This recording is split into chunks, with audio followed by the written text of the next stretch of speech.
Good day mga ka-sports natin dyan. Papalapit na nga ang pagtatapos ng PVL All-Filipino Conference 2024 at ang susunod naman ay ang AVZ Challenge Cup 2024 kung saan naman ay pamumunuan naman daw di umano ito ni Coach Sosa de Brito at siya daw di umano ang hahawak nga sa Team Philippines. Yan nga ngayon ang mga kumakalat na naman na issue kung saan nga ay binubuo na daw ang line-up. Pero alam nyo ba, ang Team Philippines line-up nga raw ay hindi raw makakasama na naman ang ating Phenom superstar Alyssa Valdez. Ito ngayon ang mga kumakalat nga sa mundo ng volleyball na kung saan ligwak na naman daw ang superstar na si Alyssa. Yan ang ating aalamin.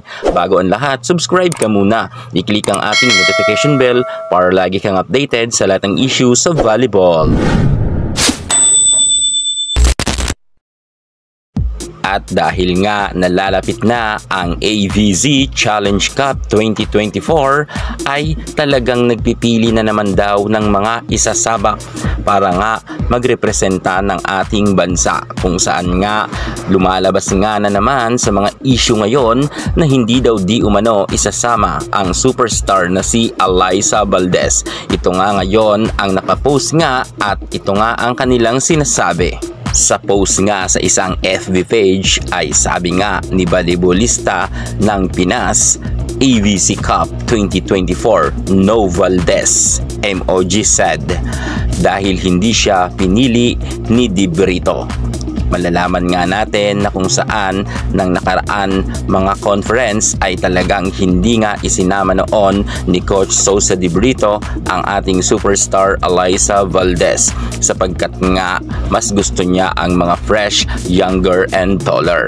At hindi nga nagtagumpay si Coach de Brito kung saan naman ay sinama niya rin ng mga nakaraan conference rin or mga sumunod na conference si Alyssa Valdez, ngunit ibinabad niya naman ito sa bangko. Ngunit may rason naman dyan si Coach Sosa de Brito kung bakit niya hindi masyado ipinasok sa loob ng court si Valdez sapagkat daw hindi pa ito 100% okay.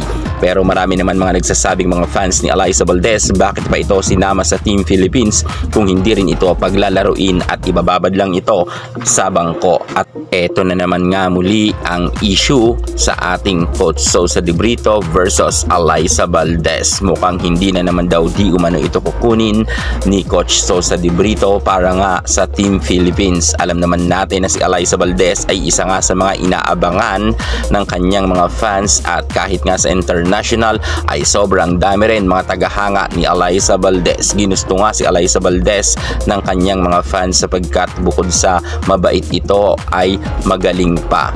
Ngunit ngayon ay nanganganib na naman na hindi mapasama nga sa Team Philippines si Alyssa Valdez ayon nga yan sa mga post na kumakalat ngayon sa mundo ng volleyball. Kung sa tingin nyo mga ka-sports, hindi ba talaga kasama si Alyssa Valdez sa Team Philippines? Gaano ito katotoo? Dahil ito mamaya ay baka isang fake news lamang or rumor lamang. Ngunit alam naman natin ang kasabihan na hindi ito kakalat kung wala itong pinagmumulan ngang impormasyon. Gayunpaman, umaasa naman ang mga fans ni Alyssa Valdez na sana talaga ay makasama siya sa Team Philippines at kahit nga hindi ito masyado ibabad sa loob ng court kung sa tingin ni Coach Sosa de Brito mas marami ng magaling kay Alyssa Valdez. Alam natin na makakatulong si Alyssa Valdez hindi lang sa moral kundi pati sa kanyang mga pagpapayo at pagpapalakas ng loob sa kanyang mga ka-teammates ay kayang-kaya itong gawin ni Alyssa Valdez. Alam naman natin na si Alyssa ay isa ng veterana at marami na siyang experience pagdating nga sa international games sapagkat madalas naman kasama talaga ang ating Alyssa Valdez sa Team Philippines. Sa tingin nyo, karapat-dapat pa ba talagang isama si Alyssa Valdez para nga sa Team Philippines or kinakailangan nang magpahinga ni Alyssa dito sa ating bansa? Kung sa tingin nyo ay karapat-dapat pa siyang mapasama para sa lineup nga sa AVZ Cup 2024, mag-comment kayo sa baba. Yan muna ang pinaka-latest natin sa mundo ng volleyball. At para hindi ka mahuli sa lahat ng issue pagdating sa larangan sa volleyball, subscribe na. Thank you so much. God bless.